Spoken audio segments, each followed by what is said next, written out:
Chapter পড়বো। একটা হচ্ছে চুম্বক আর একটা হচ্ছে কোষ বিভাজন। ঠিক আছে, তো যেহেতু টাইম কম আমি হচ্ছে একটু তো আমরা কি জানি যে চুম্বক হচ্ছে এমন একটা জিনিস যেটাকে আমরা যখন যেভাবেই ঝুলাই দিই ওটা কি হয়, উত্তর দক্ষিণ মুখোমুখি হয়ে থাকে। রাইট, এটা দিয়ে কিন্তু আমরা ছোটবেলায় অনেক খেলাও করছি এই চুম্বক দিয়ে। আচ্ছা, তো এখন এই চুম্বক হচ্ছে আমরা এটাকে কিছু ভাগ করতে পারি, যেমন হচ্ছে স্থায়ী চুম্বক কিছু থাকে, যেটা হচ্ছে যে চুম্বক পদার্থ সবসময় লোহাকে আকর্ষণ করে, মানে ওটাকে আমরা বলছি স্থায়ী চুম্বক। ঠিক আছে, আর আরেকটা চুম্বক আছে যেটার নাম হলো বৈদ্যুতিক চুম্বক। এই বৈদ্যুতিক চুম্বকটা আমরা বিদ্যুৎ প্রবাহ করে তৈরি করি। তো বিদ্যুৎ প্রবাহ যখন বন্ধ করে দিই তখন ওই চুম্বকের যে চৌম্বকত্ব সেটা হচ্ছে চলে যায়। তো এই জন্য ওইটা তাহলে হয়ে যায় অস্থায়ী চুম্বক। আর স্থায়ী চুম্বক হচ্ছে সেটা যেটা হচ্ছে অলওয়েজই আমার লোহাকে আকর্ষণ করবে। এই জিনিসটাকে বুঝতে পারছি? জি ম্যাম। আচ্ছা, এটা ছিল আমার স্থায়ী চুম্বক আর হচ্ছে অস্থায়ী চুম্বক বলতে পারো। এখন তোমার এই যে চুম্বকটা আসলে কোত্থেকে আসতেছে, এইটা হচ্ছে তোমার আমাদের যে পরমাণুর মধ্যে যে প্রোটন আর ইলেকট্রন আছে না, ওই ইলেকট্রনের কারণেই আসলে একটা চুম্বক ক্ষেত্রের সৃষ্টি হয় বলতে গেলে। এই জিনিসটা সামনে আর একটু পড়াবো। তো এখন আমরা এখানে একটু যে স্থায়ী চুম্বক নিয়ে এখানে যেটা বলছি সেটাই বললাম যে আমরা যে ধরনের, মানে যদি জিজ্ঞেস করে যে স্থায়ী চুম্বক কি, তাহলে তোমার বলতে হবে যে যে চুম্বক সব লোহাকে আকর্ষণ করতেছে সেটাই হচ্ছে স্থায়ী চুম্বক। আচ্ছা, এখানে দেখো একটা চুম্বকের মধ্যে নর্থ আর সাউথ হয়ে উত্তর দক্ষিণ দিক হয়ে চুম্বক গুলা অলওয়েজ উত্তর দক্ষিণ মুখী হয়ে থাকে। এখন যদি তুমি একটা স্থায়ী চুম্বকে কোনোভাবে টুকরা করে ভেঙে ফেলো তখন তুমি কি দেখবা যে নতুন একটা চুম্বক ক্রিয়েট হবে and ওইটাও আবার উত্তর দক্ষিণ মুখোমুখি হয়ে থাকবে। বুঝতে পারছো তো, একটা চুম্বককে ভেঙে যে তুমি ওটার ওরিয়েন্টেশন চেঞ্জ করে দিবা এটা কিন্তু সম্ভব না। একটা চুম্বক ক্ষেত্রকে ভাঙলে তুমি আরো অনেকগুলা চুম্বক এরকম পাবে। এখানে এই জিনিসটাই বুঝেছে, চুম্বককে ভেঙে কখনোই তার একটি মেরুকে আমি আলাদা করতে পারবো না। ঠিক আছে, কিছু বলবা? না ম্যাম। আচ্ছা, তো এখন চুম্বকের তো এখানে একটু আমি বইটা পড়ি যে চুম্বকের মেরুগুলোকে পূর্ব পশ্চিম নাম না দিয়ে উত্তর দক্ষিণ নাম দেওয়ার পিছনে একটা কারণ আছে। এটা কেন? কারণ হচ্ছে আমরা পৃথিবীকে একটা বিশাল চুম্বক হিসাবে মানে পৃথিবী একটা চুম্বক হিসেবে কাজ করে। তো যখন আমরা চুম্বককে ঝুলিয়ে দিই পৃথিবীর এই বিশাল চুম্বকের আকর্ষণ সেটা উত্তর দক্ষিণ বরাবর ঝুলে থাকে। চুম্বকের যে দিকটা উত্তর দিকে মুখ করে থাকে সেটাকে আমরা বলতেছি হচ্ছে উত্তর মেরু, আর যে দিকটা দক্ষিণ দিকে মুখ করে থাকে সেটাকে বলতেছি আমরা দক্ষিণ মেরু। আচ্ছা, জিনিসটা বলছো মানে আমাদের আহ পৃথিবী যেটা এটার আসলে এটার মধ্যে একটা চুম্বক ক্ষেত্র আছে। ঠিক আছে, এই চুম্বক ক্ষেত্রটা হচ্ছে সবসময় উত্তর দক্ষিণ দিকে মুখ করে থাকে দেখেই মানে যখন আমরা চুম্বকটা ঝুলাই ওটা পৃথিবীর উত্তর দক্ষিণে মুখ করে, তো এই জন্যই হচ্ছে আমরা চুম্বকের একটা উত্তর মেরু নাম দিই আরেকটা হচ্ছে দক্ষিণ মেরু নাম দিতেছে। যদি এটা পূর্ব পশ্চিমে কোনোভাবে যদি দিক ভাবে যদি ওরিয়েন্টেশন হতো তখন আমরা সেটাকে হয়তো চুম্বকের নাম পূর্ব পশ্চিম দিতাম। তো কেন আমরা চুম্বকের উত্তর দক্ষিণ দিক বলে এটা কি বুঝতে পারছি?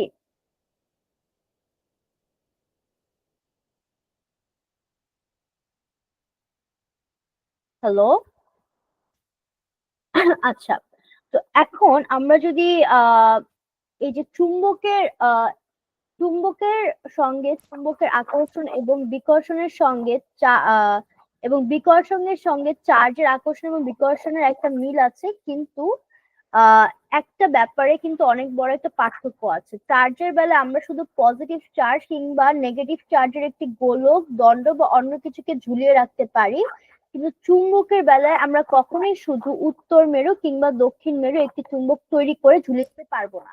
আচ্ছা, এখানে যেটা বলছে যে চুম্বক আর চার্জ, চার্জ মানে হচ্ছে ওই যে পজিটিভ চার্জ আমরা পড়েছিলাম না পজিটিভ আয়ন মানে ক্যাটায়ন মানে পজিটিভ চার্জ, তারপর নেগেটিভ আয়ন মানে অ্যানায়ন নেগেটিভ চার্জ। তো এই চার্জের সাথে চুম্বকের হচ্ছে একটা সম্পর্ক, মানে একই রকম মনে হলেও বাট জিনিসটা হচ্ছে আলাদা। তো এখানে বলেছে যে আমরা যদি একটা গোলক নেই, এই গোলকের মধ্যে তো অনেক পজিটিভ চার্জের একটা আমি গোলক নিতে পারবো, এটাকে ঝুলে দিতে পারবো, আবার একটা নেগেটিভ চার্জের গোলককে আমি সেটাকে ঝুলে দিতে পারবো।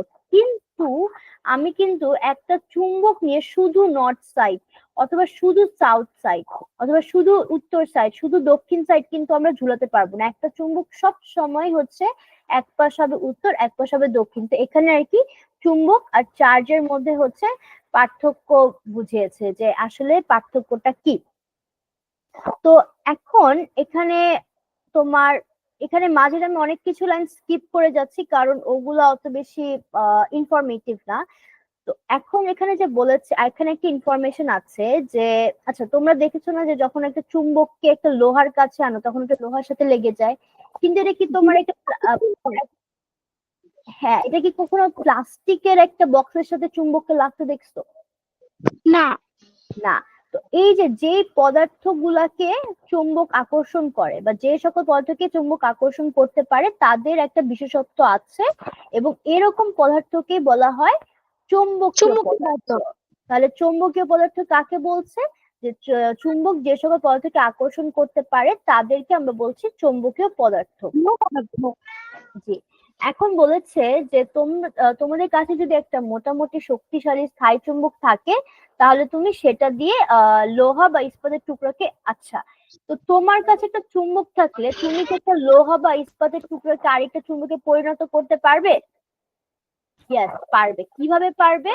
তুমি যখন একটা ধরো মানে লোহার টুকরা, লোহা তো আর চুম্বক না, কিন্তু তুমি লোহারটাকে হচ্ছে তুমি চুম্বকে পরিণত করতে পারবে। তুমি একটা চুম্বক এনে এই লোহার মধ্যে যদি কয়েকবার যদি তুমি এটাকে স্পর্শ করাও, ধর এরকম ভাবে স্পর্শ করায় প্রথম এন্ড থেকে একেবারে শেষ পর্যন্ত নিয়ে যাবে, এরকম বারবার যদি করাতে থাকো তাহলে হচ্ছে তুমি দেখবা যে আহ কয়েকবার করলে দেখবা এই লোহাটাও হচ্ছে চুম্বক হয়ে গেছে। এখন এটা কিভাবে হলো এটা হচ্ছে কোয়েশ্চেন। তোমরা কি জানো এটা কেন হয় বা কিভাবে হয়? না ম্যাম। আচ্ছা। তো আমরা তুমি ধরো লোহার কথাটা চিন্তা করো যেগুলো আর কি তোমার চুম্বকীয় পদার্থ, ঠিক আছে? চুম্বকীয় একটা পদার্থের কথা চিন্তা করো, ওরা চুম্বকীয় পদার্থ কেন হয় আমি সেটা বলি তোমাকে। যে একটা মানে এই যে ধরো আমার একটা প্রত্যেকটা পদার্থ কি পরমাণু দিয়ে গঠিত না? প্রত্যেকটা পরমাণুর মধ্যে আবার কি আছে? ইলেকট্রন আছে না? ইলেকট্রন গুলোর কারণেই হচ্ছে অ্যাকচুয়ালি আমার প্রত্যেকটা পরমাণুর একটা চুম্বক ক্ষেত্র সৃষ্টি হয়। প্রত্যেকটা পরমাণু একটা চুম্বকের মতো কাজ করে। তো একটা পদার্থের মধ্যে প্রত্যেকটা পরমাণুর চুম্বক ক্ষেত্র গুলা তোমার ধরো ডিফারেন্ট ডিফারেন্ট ওরিয়েন্টেশনে থাকে। ধরো এরকম ধরো এটা হচ্ছে নর্থ এটা হচ্ছে সাউথ, ঠিক আছে? অ্যারোটা হচ্ছে নর্থ এইটা হচ্ছে সাউথ। তো এরকম ধরো ডিফারেন্ট ডিফারেন্ট ইয়াতে থাকে। তো যখন ওরা এরকম ভাবে ডিফারেন্ট ভাবে ছড়াই ছিটায় থাকতেছে এই প্রত্যেকটা এক একটা আমি চৌম্বক ক্ষেত্র বোঝাচ্ছি, ঠিক আছে? তো এরকম যখন এরা ছড়ায় থাকে তখন এরা হচ্ছে মানে এরা চৌম্বকের মতো কাজ করতে পারে না, ঠিক আছে? বাট যখন তুমি একটা বাইরে থেকে একটা চুম্বক আনো তখন এই চুম্বকটা যখন এখানে স্পর্শ করো তখন হচ্ছে ফর আ মোমেন্ট এই সবগুলা হচ্ছে অ্যালাইন হয়ে যায়, উত্তর দক্ষিণ দিক বরাবর অ্যালাইন হয়ে যায়, ঠিক আছে? তো যখন তুমি এর মানে কিছু আর কি অ্যালাইন হয় এই জন্যই হচ্ছে তোমার আকর্ষণ করে চুম্বকটা আটকায় থাকে। পরে যখন তুমি এরকম বারবার এটা ঘষতে থাকো তখন হচ্ছে এই লোহার যে তোমার টুকরাটা আছে এটা পুরাটার প্রত্যেকটা পরমাণু এরকম অ্যালাইনমেন্টে চলে আসে, ঠিক আছে? পুরা পরমাণুর প্রত্যেকটা পরমাণু যখন একটা লোহার খন্ডের এরকম একটা উত্তর দক্ষিণ মুখামুখি চলে আসে তখন এই খণ্ডটাও একটা নতুন একটা চৌম্বক তৈরি হয়ে যায়। তো এভাবেই হচ্ছে একটা লোহা বা যেসব হচ্ছে আমার চৌম্বকীয় পদার্থ যেগুলা যারা চৌম্বকে আকর্ষিত হয় তারা হচ্ছে এভাবে করে তাদেরকে আমি একটা চৌম্বককে ঘষালে আমি হচ্ছে আরেকটা চৌম্বক তৈরি করতে পারি। এটা কি বুঝতে পারছি? জি ম্যাম। আচ্ছা। এখন তোমার তাহলে আমাকে বলো তো আমরা যে একটা চৌম্বক খণ্ড যে চৌম্বক গুলা নিচ্ছি তাহলে ওগুলা কি অবস্থা থাকে? ওগুলার মধ্যে তাহলে কি ওগুলার প্রত্যেকটা অণু এরকম একমুখী থাকে, প্রত্যেকটা অণুর থাকে। অ্যালাইনমেন্ট ঠিক থাকে। আর যেগুলো চৌম্বকীয় পদার্থ তাদেরটা প্রথমে হচ্ছে এরকম আর কি একটা মিস অ্যারেঞ্জমেন্ট থাকে, পরে হচ্ছে যদি যখন এরকম মিস অ্যারেঞ্জমেন্ট অবস্থা থাকে তখন আর এটা চুম্বক হিসেবে কাজ করে না, কিন্তু আমরা যদি এটাকে একবার এরকম অ্যালাইন করে ফেলতে পারি তখন সেটা চুম্বক হিসেবে কাজ করে। আচ্ছা, তো এখন তোমরা তো চুম্বক আমরা জানি যে একটা লোহার খণ্ডকে আমরা মানে চুম্বক বানালাম, অথবা আমরা জানি যে চুম্বক একটা ভারী একটা কিছু একটা একটা অবজেক্ট একটা কিছু একটা চুম্বক থেকে। এখন তুমি কখনো চিন্তা করছো যে একটা কারেন্ট যদি ফ্লো হয় সেখানেও একটা চুম্বক ক্ষেত্রের সৃষ্টি হয়? এটা কি তোমরা জানো? জি ম্যাম। আচ্ছা, জানলে তো ভেরি গুড। তো এটা হচ্ছে তোমার যে যখন আসলে তো এটা হচ্ছে জেমস ক্লার্ক ম্যাক্সওয়েল একজন বিজ্ঞানী, তিনি হচ্ছে বিদ্যুৎ আর চুম্বক যে আলাদা বিষয় না, এইটা হচ্ছে সে বলেছিল। আর এখানে তার মানে ওর যে ইয়াটা সেটা হচ্ছে যে তোমার যখনই হচ্ছে বিদ্যুৎ প্রবাহিত হয় তার হচ্ছে পাশ দিয়ে একটা চৌম্বক ক্ষেত্রের সৃষ্টি হয়। এই চৌম্বক ক্ষেত্রের অনেক আমরা আমাদের ইলেকট্রনিক্স অনেক ভাবে এটার ইউজেজটা আছে।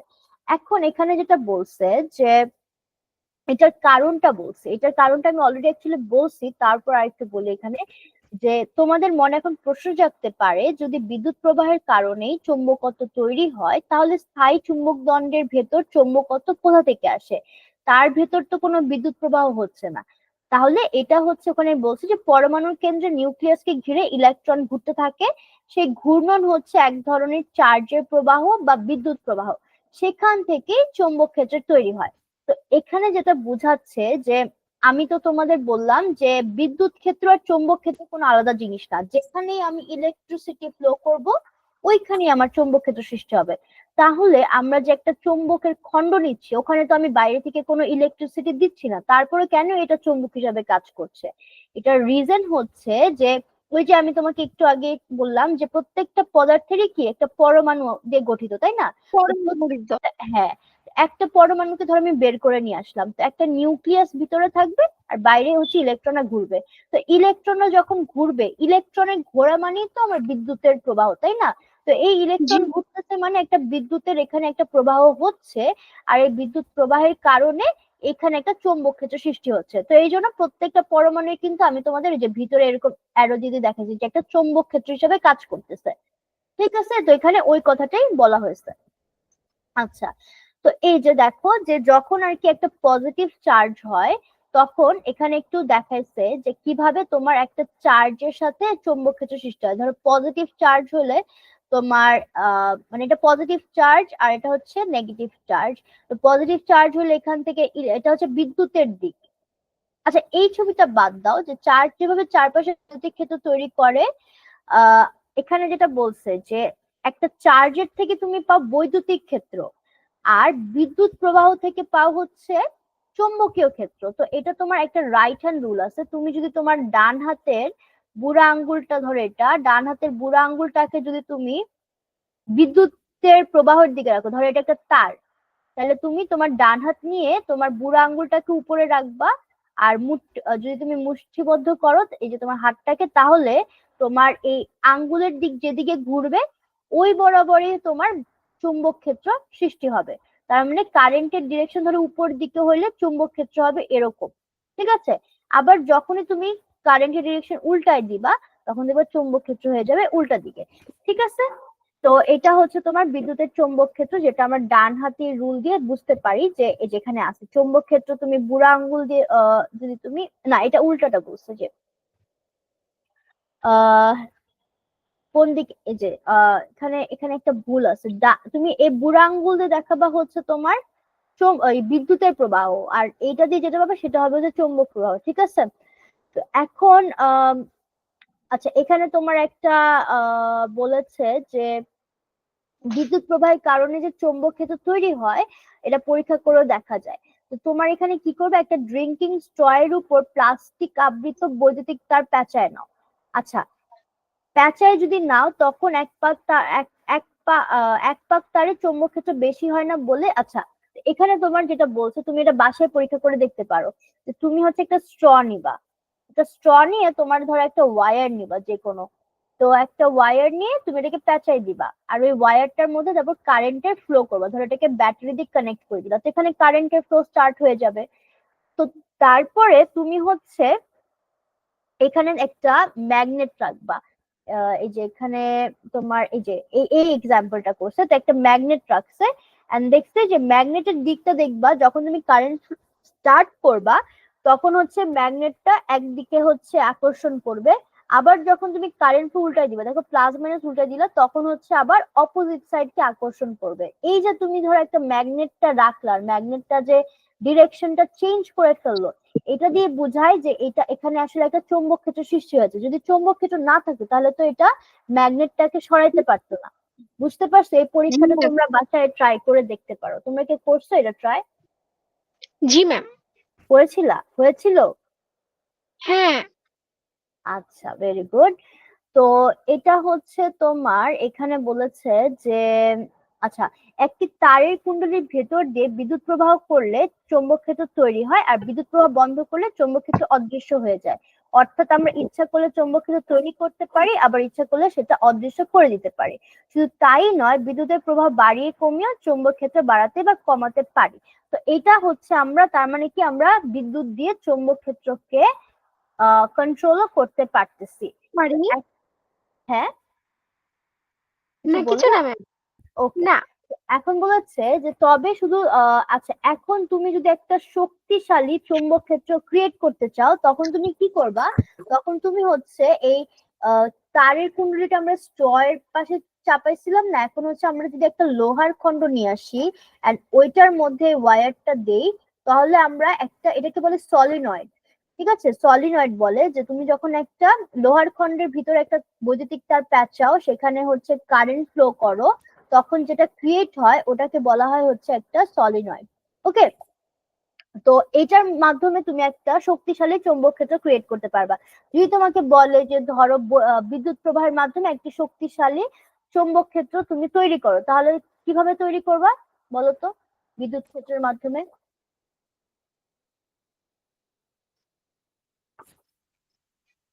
বলতে পারবা না?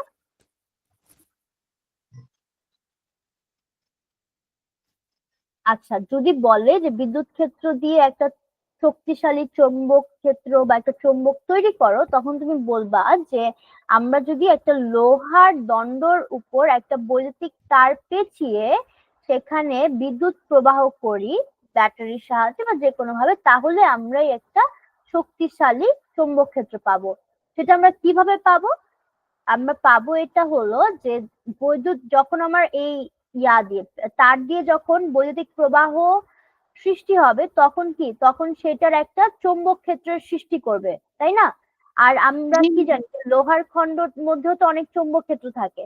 তো যখন একটা চৌম্বক ক্ষেত্র সৃষ্টি হবে, ওই চৌম্বক ক্ষেত্রটা লোহার দণ্ডের প্রত্যেকটা চৌম্বক ক্ষেত্রকে উত্তর দক্ষিণ দিক বরাবর মুখ করে দিবে, মানে একটা অ্যালাইনমেন্টে সজ্জিত করে দিবে। এই যে দেখো আমি যে কথাটা বলেছিলাম, এখানে দুইটা দিক বুঝাইছে, এটা উল্টা পুল্টা ভাবে আছে। বাট যখন তুমি বিদ্যুৎ প্রবাহ দিলা তখন এটা একভাবে অ্যালাইন হয়ে গেল। তাহলে আমরা একটাকে হচ্ছে ধরো নর্থ, একটাকে যদি সাউথ বলি, তাহলে এটা পুরোটা একটা স্ট্রং একটা চৌম্বক ক্রিয়েট হলো। ঠিক আছে, তো এভাবে আমরা হচ্ছে একটা শক্তিশালী চৌম্বক ক্ষেত্র তৈরি করতে পারি, যেটাকে আমরা বলছি সলিনয়েড। আচ্ছা, এখন এখানে বলেছে বিদ্যুৎ চৌম্বকীয় আবেশ।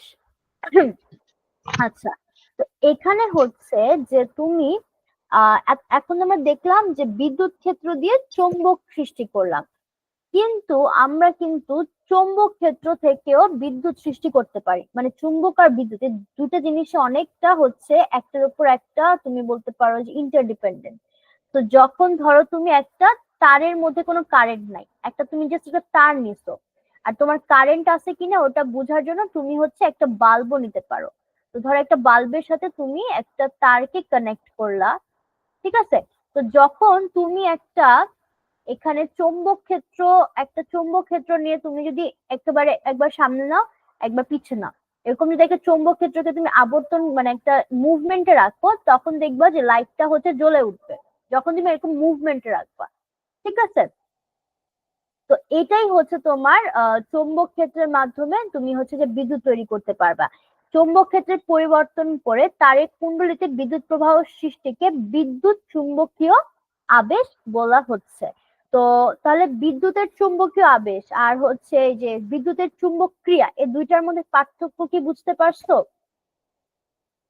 দুইটা কিন্তু আলাদা জিনিস। একটা হচ্ছে বিদ্যুতের চুম্বক ক্রিয়া, বিদ্যুতের চুম্বক ক্রিয়া আমরা কি করলাম, বিদ্যুৎ দিয়ে চুম্বক ক্ষেত্র সৃষ্টি করলাম, সৃষ্টি ঠিক আছে। করেছি।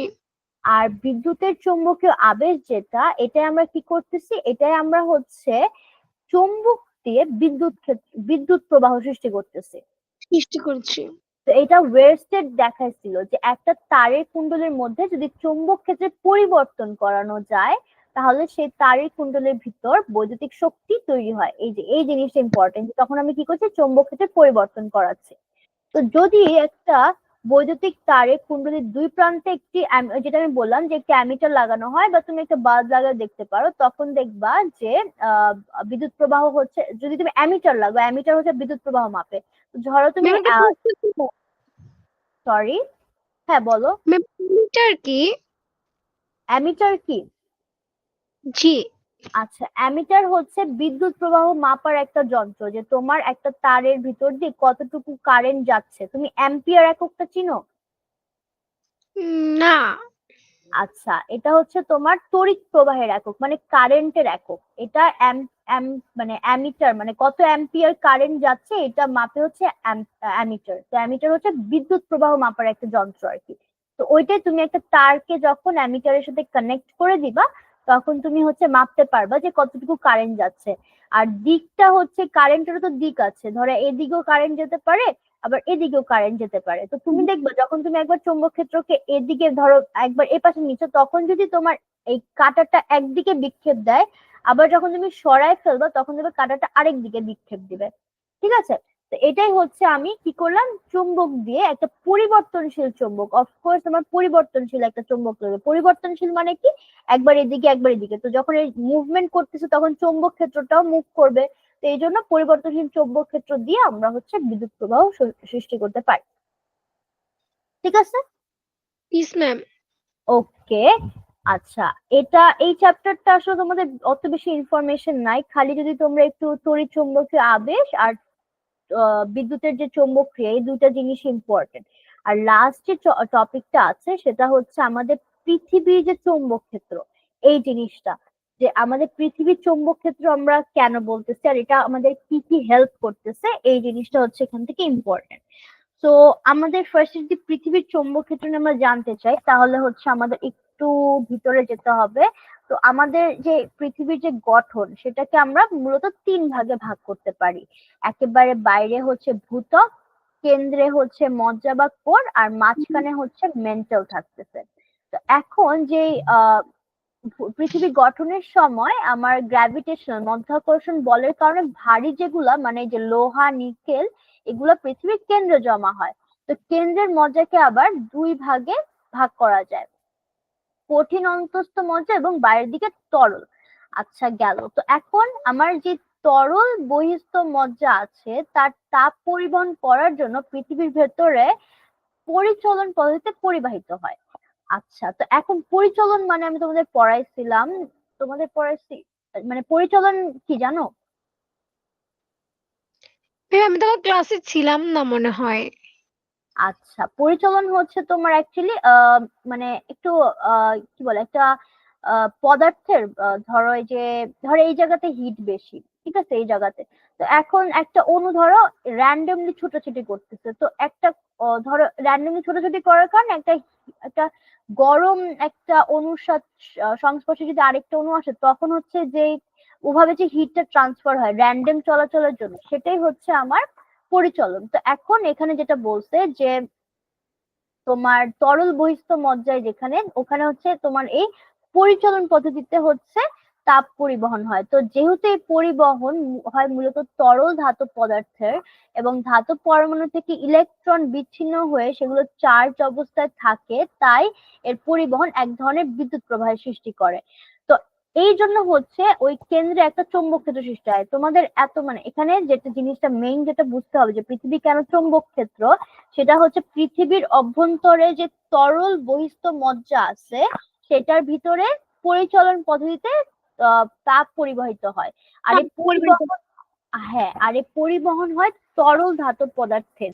কার এই পরিবহনটা হয়? তরল ধাতব পদার্থের। আর ধাতব পরমাণু থেকে ইলেকট্রনটা বিচ্ছিন্ন হয়। আর ইলেকট্রনই যখন বিচ্ছিন্ন, তার মানে কি, সেটা চার্জ অবস্থায় পরিবহন, যেটা ইলেকট্রনের প্রবাহ মানেই হলো বিদ্যুতের প্রবাহ। আর যেখানেই বিদ্যুতের প্রবাহ সেখানেই কি সৃষ্টি হয়? চৌম্বক ক্ষেত্র। চুম্বক বুঝতে ক্ষেত্র। পারছি? জি ম্যাম। তাহলে এই জন্য হচ্ছে আমার এই পৃথিবীটা হলো একটা চৌম্বক ক্ষেত্রের মতো কাজ চুম্বক করে। ক্ষেত্র। আচ্ছা, তো চৌম্বক ক্ষেত্র সৃষ্টি করে ধাতব মৌল দিয়ে তৈরি এই বিদ্যুৎ প্রবাহের পৃথিবীর ভেতরে এক ধরনের চৌম্বক ক্ষেত্র তৈরি করে, এটাকে আমরা পৃথিবীর চৌম্বক ক্ষেত্র হিসেবে দেখি। তাহলে যদি এক্সামে বলে পৃথিবীর চৌম্বক ক্ষেত্র কিভাবে সৃষ্টি হয়, এটা লিখতে পারবে না? জি ম্যাম। ওকে, ভেরি গুড। আচ্ছা, এখন এই চৌম্বক ক্ষেত্রটা আমাদের কিন্তু অনেক হেল্প করতেছে। এই যে এখানে দেখো এই চৌম্বক ক্ষেত্র আমাদের কিভাবে হেল্প করে, এই জায়গাটা কিন্তু ইম্পর্টেন্ট। এখানে বলেছে যে পৃথিবীর এই চৌম্বক ক্ষেত্র পৃথিবীতে প্রাণের অস্তিত্ব রক্ষা করার জন্য অত্যন্ত গুরুত্বপূর্ণ একটা ভূমিকা পালন করে থাকে। এই চৌম্বক ক্ষেত্র পৃথিবীর উত্তর দক্ষিণ মেরু থেকে শুরু করে সারা পৃথিবীকে ঘিরে রাখে। আচ্ছা, আমি তোমাকে একটা জিনিস বলি নাই, মানে এই যে নর্থ সাউথ যে আমরা দেখাচ্ছি, তো এই চুম্বক হচ্ছে সবসময় উত্তর থেকে দক্ষিণ দিকে একটা ক্ষেত্র ক্রিয়েট করে, মানে একটা চুম্বক তো আমরা এতটুকু দেখি, বাট ওর ক্ষেত্রটা হচ্ছে এরকম লাইন হয়, বুঝছো? তো এর মধ্যে কিছু আসলে হচ্ছে সেটা হইতেছে ওটাকে ও দূরে সরাই দিতে পারে, মানে অন্য কিছু প্রবেশ করতে নিলে। তো এগুলো হচ্ছে চৌম্বকীয় বলরেখা বলে এগুলাকে। তো এখন এই পৃথিবীর চৌম্বকীয় বলরেখাগুলি ছবিতে দেখো, এই যে এভাবে করে নর্থ টু সাউথ এরকম করে ছড়ায় আছে চৌম্বকীয় বলরেখাগুলা সব, বুঝছো? তো এটা হচ্ছে পৃথিবীর জি কেন্দ্রে যে ম্যাম। ম্যাগনেট ক্রিয়েট হচ্ছে ওই বলরেখাগুলা। আচ্ছা, তো এখন এই চুম্বক ক্ষেত্র যে তৈরি হয়েছে এটা দেখো আমাদের পুরা ওয়ার্ল্ডটাকে মানে আর্থটাকে হচ্ছে ঘিরে রাখতেছে। তো এখানে একটা কোয়েশ্চেন আছে যে এই যে ম্যাগনোস্ফিয়ার কাকে বলে? এই চুম্বক ক্ষেত্র দিয়ে যে তৈরি যে অঞ্চল, ঠিক আছে, এখানে আরেকটু যদি বলি যে পৃথিবীর উত্তর মেরু থেকে উত্তর দক্ষিণ মেরু থেকে শুরু হয়ে সারা পৃথিবীকে ঘিরে যে চৌম্বক ক্ষেত্র থাকে সেই অঞ্চলকে হচ্ছে ম্যাগনোস্ফিয়ার বলে। তো এখন এই সূর্য থেকে আমরা যে আলো তাপ পেয়ে থাকি ওটার সাথে কিছু অতিবেগুনি রশ্মি আর আয়নিত চার্জ এসে উপস্থিত হয়। তো বাতাসের উপর ওজোন স্তর হচ্ছে আমাদের এই মানে বায়ুমণ্ডলের উপর ওজোন স্তর থেকে যেটা হচ্ছে ইউভি রে বা অতিবেগুনি রশ্মিকে প্রতিহিত করে। আর আয়নিত যে চার্জ গুলো আসে ওই চার্জ কণা হচ্ছে ওই চার্জ কণাকে হইতেছে এই চুম্বক ক্ষেত্র গুলা রিফ্লেক্ট করে দেয়, মানে সরায় দেয়, বুঝছো? তো এই জন্য হচ্ছে তোমার এই আয়নিত কণাগুলো আমাদের পৃথিবীতে আসতে পারে না। আর এই যে সূর্য থেকে নির্গত চার্জ কণার চাপের কারণে ম্যাগনোস্ফিয়ারের গঠন একটু বিচিত্র হয়। যেমন পৃথিবীর যে অংশে সূর্যের দিকে মুখ করে থাকে তার উচ্চতা কমে যায়, আবার উল্টো দিকে ম্যাগনোস্ফিয়ার অনেক দূর পর্যন্ত বিস্তৃত। এখানে দেখো একটু যে এই জায়গাতে হচ্ছে কম, বিস্তৃতিটা কম, আর সূর্যের কাছের দিকে বিস্তৃতিটা কম, আর সূর্যের দূরের দিকে কিন্তু অনেক বেশি পর্যন্ত বিস্তৃত। দেখো এই যে এই জায়গাতে ঘন সূর্যের কাছে, আর এই জায়গাটা কিন্তু অনেক দূর পর্যন্ত। এটার কারণ হচ্ছে যে সূর্য থেকে যে চার্জ কণাগুলো আসে ওইগুলোর চাপের কারণে এটা হচ্ছে একটু কম্প্রেস হয়ে যায়, ঠিক আছে? তো এই জন্য হচ্ছে ম্যাগনোস্ফিয়ারের গঠনে বৈচিত্র্যটা আসে। তাহলে কেন আসে জিজ্ঞেস করলে এটা বলতে পারবে না? জি ম্যাম। ওকে, তো এখন এখানে যেটা মানে বলছে যে তোমার এই কিভাবে আর কি ইয়া করে। আচ্ছা, তার আগে একটা সুন্দর জিনিস, অরোরা। অরোরা মানে ওই যে নর্দার্ন লাইট, জানো এগুলা? দেখছো ছবি? আমাদের দেশে তো যদি দেখা যায় না নর্দার্ন লাইট, শুনছো তো নাম? আর এখন হ্যাঁ। অনেক ছবিও দেখা যায়। তো নর্দার্ন লাইট হচ্ছে কেন হয়, সেটা হচ্ছে পৃথিবীর উত্তর মেরু এবং দক্ষিণ মেরুর কাছাকাছি চৌম্বক ক্ষেত্র সবচেয়ে শক্তিশালী বলে। আচ্ছা, এখানে একটু মিস করছি, দাঁড়াও একটু পড়ে নি। তো এখানে হচ্ছে যে সূর্য থেকে যে চার্জ কণাগুলো প্রবল বেগে পৃথিবীর দিকে ছুটে আসে সেগুলোই চৌম্বক ক্ষেত্রকে আঘাত করে দিক পরিবর্তন করে সরে যায়। মাঝে মাঝে কিছু কণা চৌম্বক ক্ষেত্রে আটকে পড়ে ঘুরতে থাকে এবং সেগুলো বায়ুমণ্ডলের কাছাকাছি এলে ঘর্ষণের কারণে উত্তপ্ত হয়ে আলো বিকিরণ করে। তো এই যে আলো বিকিরণ করে ওইটাই হচ্ছে আমরা অরোরা বা নর্দার্ন লাইট হিসাবে চিনি। তো কি কি বুঝতে পারলাম আমরা এখান থেকে, যে এখানে একটু দেখো যে ধরো আমরা পৃথিবীর তো দুই পাশে এরকম চৌম্বক ক্ষেত্র আসছে, তাই না? এগুলোতে ক্ষেত্র দুই মেরুর দিকে। এখন যদি একটা চার্জ কিছু আমার এই মেরুর রেখাগুলাকে কাট করে তখন হচ্ছে ওই ধরে চার্জ অবজেক্টটা হচ্ছে এই বাইরের দিকে একটা ফোর্স ফিল করবে, তো এটা হচ্ছে সরে যাবে। তো এইটাই বলছে এখানে যে চৌম্বক ক্ষেত্রগুলো এভাবেই চার্জ কণা থেকে আমাদের পৃথিবীকে হচ্ছে রক্ষা করে। তো আবার কখনো কখনো একেবারে দূরে সরায় দেয়, আবার কখনো কখনো এই নিজের চৌম্বক ক্ষেত্রের মধ্যেই হচ্ছে ঘুরাইতে থাকে। তো যখন হচ্ছে চৌম্বক ক্ষেত্রের মধ্যে রয়ে যায় কণাটা, তখন কি হয়, তখন হচ্ছে বায়ুমণ্ডলের যখন কাছাকাছি আসে তখন হচ্ছে চার্জ কণাগুলো উত্তপ্ত হয়ে একটা লাইট রেডিয়েট করে। ওই লাইটটাকেই হচ্ছে আমরা অরোরা বলতে থাকি, বা ওই যে মানে নর্দার্ন লাইট যেটাকে বলা হয়। ঠিক আছে, তাহলে তোমাদের এখান থেকে মানে ইনফরমেশনটা পাইলাম, সেটা হচ্ছে যে পৃথিবী কেন চৌম্বক ক্ষেত্র, আর এটা কিভাবে আমাদের রক্ষা করতেছে, যে কণাগুলা পৃথিবী চার্জ কণাগুলা পৃথিবী তার থেকে রক্ষা করতেছে। আর আরেকটা জিনিস যেটা জানতে পারলাম সেটা হলো যে নর্দার্ন লাইটটা কিভাবে আসে বা অরোরা কাকে বলতেছে। ঠিক আছে, জি ম্যাম। বুঝতে পেরেছি।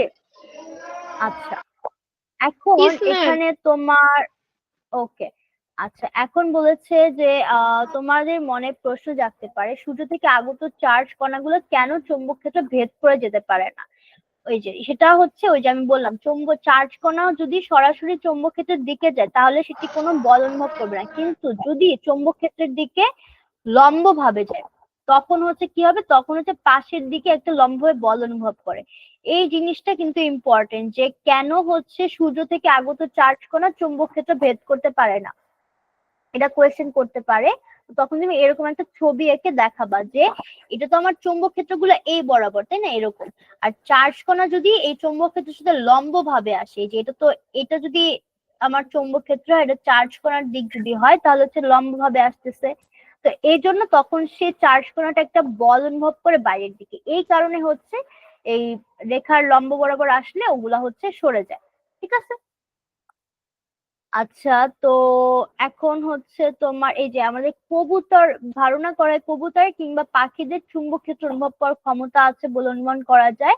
পৃথিবীর চৌম্বক ক্ষেত্র ব্যবহার করে এই পাখিগুলো সঠিক দিকে উড়ে যেতে পারে। এগুলোকে এমসিকিউ কোয়েশ্চেন আসতে পারে যে পাখিরা কিভাবে সঠিক দিকে উড়ে যেতে পারে, কারণ তারা পৃথিবীর চৌম্বক ক্ষেত্র ব্যবহার করে আর তাদের আসলে চুম্বক ক্ষেত্র অনুভব করার ক্ষমতা আছে। যেমন এই যে কবুতরের ঠোঁটে চৌম্বক ক্ষেত্র অনুভবের বিশেষ ব্যবস্থা আছে বলে অনুভব করা যায়, এটাকে ম্যাগনেটাইট বলতেছে কবুতরের ঠোঁটটাকে।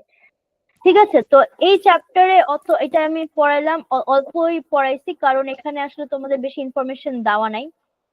মেইন আমি কি বললাম যে একটু যে ম্যাম স্থায়ী একটা চুম্বক। প্রশ্ন ছিল। হ্যাঁ হ্যাঁ বলো। আমাদের মানে কি এই অধ্যায় থেকে কয়টা প্রশ্ন আসতে পারে হাইয়েস্ট? আচ্ছা, এইটা তো আমি বলতে পারছি না, কিন্তু কি কি কোয়েশ্চেন আসতে পারে ওইটার একটা আইডিয়া দিতে পারি। সেটা হলো যে স্থায়ী চুম্বকটা কি, এইটা নিয়ে জিজ্ঞেস করতে পারে। তারপরে কিভাবে তুমি একটা লোহার বা ইস্পাতের টুকরাকে স্থায়ী চুম্বকে পরিণত করতে পারবা, এরকম কোয়েশ্চেন করতে পারে। তারপরে হচ্ছে বিদ্যুতের চুম্বক ক্রিয়াটা কি, বিদ্যুতের চুম্বক আবেশ বলতে কি বুঝো, বা এগুলাকে উল্টা ভাবেও করতে পারে যে কিভাবে তুমি বিদ্যুৎ প্রবাহ থেকে চুম্বক ক্ষেত্র সৃষ্টি করবা, অথবা চুম্বক ক্ষেত্র থেকে কিভাবে বিদ্যুৎ প্রবাহ সৃষ্টি করবা। এই কোয়েশ্চেন গুলাই মানে এগুলা। আর লাস্টের ওইদিকে হচ্ছে পৃথিবী যে একটা চৌম্বক ক্ষেত্র, এটা কিভাবে কিভাবে তুমি বুঝতে পারলা, আর হচ্ছে তোমার চৌম্বক ক্ষেত্র আমাদের পৃথিবীকে কিভাবে রক্ষা করছে, পৃথিবীর যে চৌম্বক ক্ষেত্র। ঠিক আছে, তো এই কয়েকটা কোয়েশ্চেনই মানে অলমোস্ট সবই আমি তোমাদের বলছি। তো আর কোনো কোয়েশ্চেন আছে? এবার তোমাদের আরেকটা চ্যাপ্টার স্টার্ট করতে চাইতেছি, সেটা হচ্ছে যে কোষ বিভাজন যে চ্যাপ্টারটা। এখন মোটামুটি তোমাদের বুঝার যে চ্যাপ্টার গুলো ওগুলা শেষ, এখন একটু মুখস্থ টাইপের চ্যাপ্টার গুলাই রয়ে গেছে। তো এগুলো একটু জাস্ট আমি একটু রিভাইজ করে দিব। এই চ্যাপ্টারটা কেমন লাগে? ভালো লাগে ম্যাম। ভালো লাগে? বায়োলজি বেশি ভালো লাগে নাকি ম্যাথমেটিক্স? ম্যাথমেটিক্স।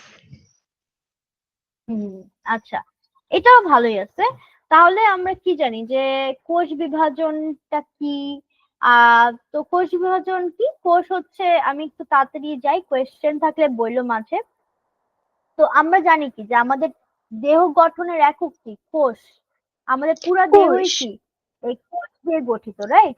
তো একটা মানে ইস ম্যাম। অনেকগুলা কোষ মিলে হয় একটা টিস্যু, তারপর টিস্যু থেকে হয় অঙ্গ, তারপর কতগুলো অঙ্গ মিলে হয় তন্ত্র, এরকম করেই তো আমাদের পুরো হিউম্যান বডি বা ইভেন তোমার আমাদের গাছ যেগুলো আছে ওগুলাও তো জীব, ওদেরও এরকম কোষ টিস্যু থাকতেছে, রাইট? তো তো এখানে যেটা আমরা দেখি যে তোমার কোষ বিভাজন তো আমরা যে ছোট থেকে যে একটা ছোট বাচ্চা যে বড় হয়, এটা কিভাবে হয়? এই কোষ বিভাজনের মাধ্যমেই তো হয়। আবার অনেক আছে আদিকোষী জীব আছে, ওরা কি, ওরা হচ্ছে বংশবৃদ্ধি করে এই কোষ বিভাজনের মাধ্যমে। তারপর জনন কোষ সৃষ্টি হয় হচ্ছে কোষ বিভাজনের মাধ্যমে। তো এখানে হচ্ছে আমাদের এই কোষ বিভাজনের গুরুত্বগুলো বলা হচ্ছে, কেন কেন হচ্ছে কোষ বিভাজন প্রয়োজন, এগুলা আশা করি বুঝবা। তো এখন এখানে তোমাদের আমি ডিরেক্ট একটু কোষ বিভাজনে চলে যাব যে আহ আচ্ছা, তার আগে একটু কোষের গঠন সম্পর্কে হালকা জানা দরকার। সেটা হচ্ছে যে আমাদের একটা কোষ ঝিল্লি থাকে, এটা একটা কোষ, তো কোষ ঝিল্লি থাকে। আর কোষ ঝিল্লি দিয়ে আবৃত কোষের মূল উপাদান হচ্ছে সাইটোপ্লাজম। সাইটোপ্লাজম আরো অনেক অঙ্গাণু থাকে। আরেকটা হচ্ছে নিউক্লিয়াস। আর নিউক্লিয়াসের ভিতরে থাকে হচ্ছে তোমার, নিউক্লিয়াস। হ্যাঁ, নিউক্লিয়াসের ভিতরে থাকে হচ্ছে ক্রোমোজোম। এই ক্রোমোজোমকে যদি তুমি একটু ক্রোমোজোম। জুম করো তাহলে দেখবা যে এই জিনিসটাকে বলা হচ্ছে ক্রোমাটিড। আর এইটা যেখানে যুক্ত থাকতেছে ক্রোমাটিড, দুইটা ক্রোমাটিড, এরকম হচ্ছে সেন্ট্রোমিয়ার। আর হচ্ছে এই একটা ক্রোমাটিড, মানে ক্রোমাটিডই আচ্ছা সুতার মতো ক্রিয়েট হয়, সেটাকে বলা হচ্ছে ক্রোমাটিন। এন্ড এই ক্রোমাটিনের মধ্যে থাকে আমাদের ডিএনএ, যেটা আমাদের আমাদের পুরা বংশগতির বাহক। এন্ড এটা এটা আমাদের আমাদের যে প্রত্যেকটা নেচার, আমাদের বাহ্যিক গঠন অথবা আমাদের বিহেভিয়ার সবকিছু নিয়ন্ত্রণ করে হচ্ছে এই ডিএনএ। তো এটা থাকতেছে এই ক্রোমাটিন। আর কোষ বিভাজনের মাধ্যমে এই জিনিসটাই বিভাজিত হয়। আর এটাই বিভাজিত হইলে তখন মানে এটাই সুষম যদি বিভাজিত না হয় তাহলে কিন্তু আমাদের সব কিছুই হচ্ছে চেঞ্জ হয়ে যাবে। তো যাই হোক, তো ম্যাম একটা আমরা, প্রশ্ন ছিল, হ্যাঁ বলো। ডিএনএ এর পুনরূপ কি?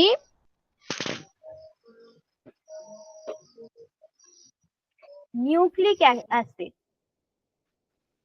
আচ্ছা, এখন ও, আমরা হচ্ছে করব এককোষী জীবদেহের কোষ বিভাজনটা দেখব, ঠিক আছে?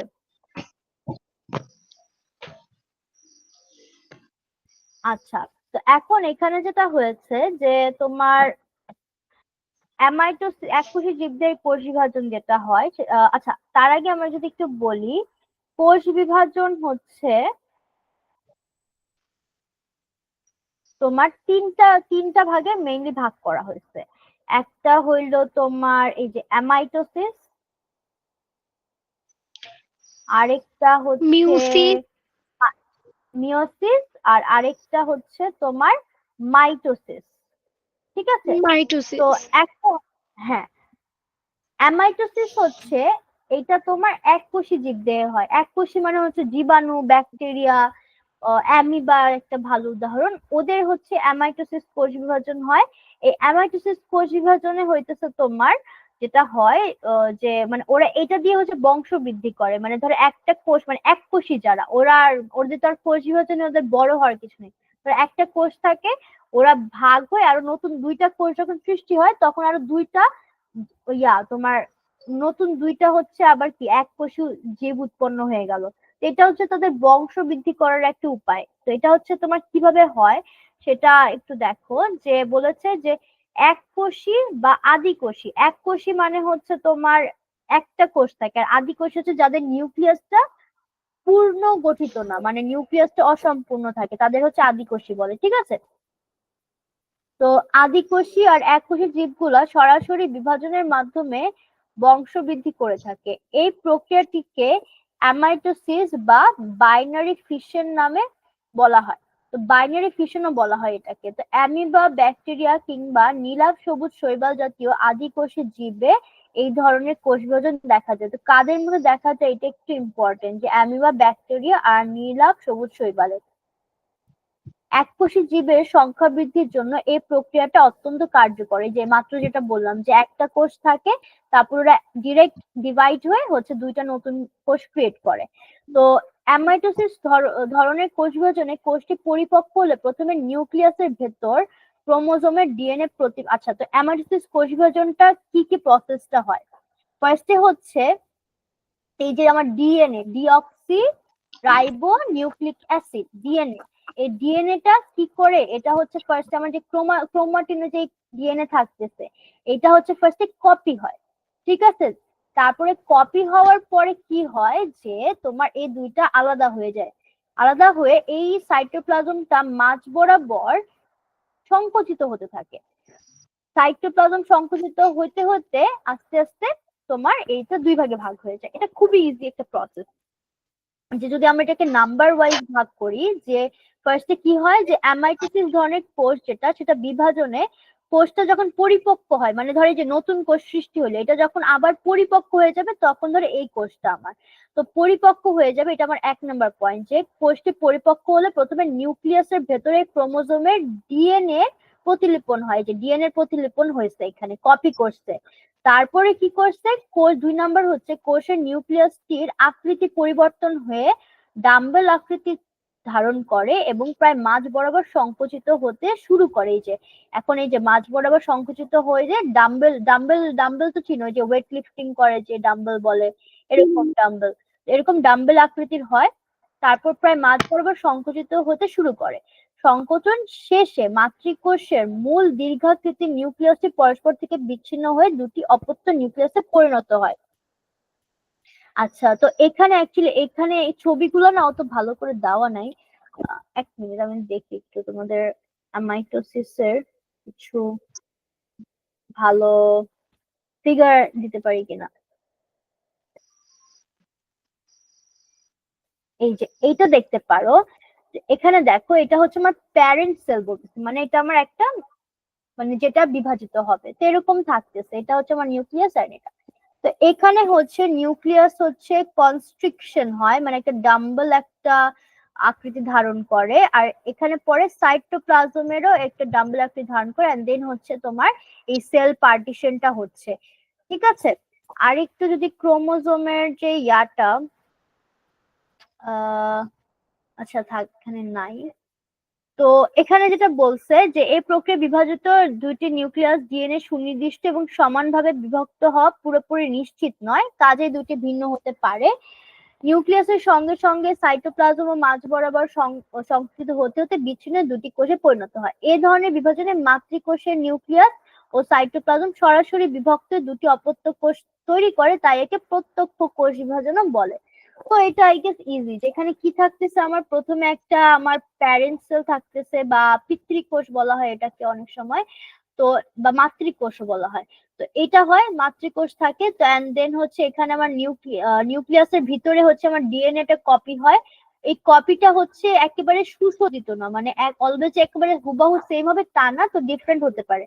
কপি হওয়ার পরে এই যে একটা ছবি দেখছিলেন না, এরকম দুইটা আর কি কপি হয়ে দুই প্রান্তে চলে গেছে, এরকম কপি হয় সাথে। তারপর হচ্ছে সাইটোপ্লাজমটা হচ্ছে ডাম্বেল আকৃতি ধারণ করতে থাকে, এন্ড সেটা ভিতরে চলে যায়, আর আস্তে আস্তে পুরা নিউক্লিয়াসটাও ভাগ হয়ে যায়, এন্ড নতুন দুইটা কোষ সৃষ্টি হয়।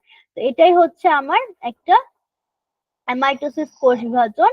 আর এই ধরনের কোষ বিভাজনে মাতৃকোষের নিউক্লিয়াস এবং সাইটোপ্লাজম সরাসরি বিভক্ত হয়ে দুটি অপত্য কোষ তৈরি করে, তাই এটাকে প্রত্যক্ষ কোষ বিভাজন বলা হয়। ওকে, অ্যামাইটোসিস নিয়ে কোনো কোয়েশ্চেন আছে? এটা মনে হয় থাকার কথা না। না ম্যাম। আচ্ছা, এরপরে হচ্ছে বহুকোষী জীব, মানে বহুকোষী মানে কি, যাদের একটার বেশি কোষ হচ্ছে এমন জীব। তো এইটা হচ্ছে যে এই কোষ বিভাজনটা সবচেয়ে বেশি ইম্পর্টেন্ট, সেটা হচ্ছে মাইটোসিস। এটা দিয়ে আমাদের যে শরীরের বৃদ্ধি হয়, তারপর ধর আমার এক জায়গা কেটে গেল, ওইখানে যে ক্ষত পূরণ হয়, এগুলো কিন্তু কোষ বিভাজনের মাধ্যমেই হয়।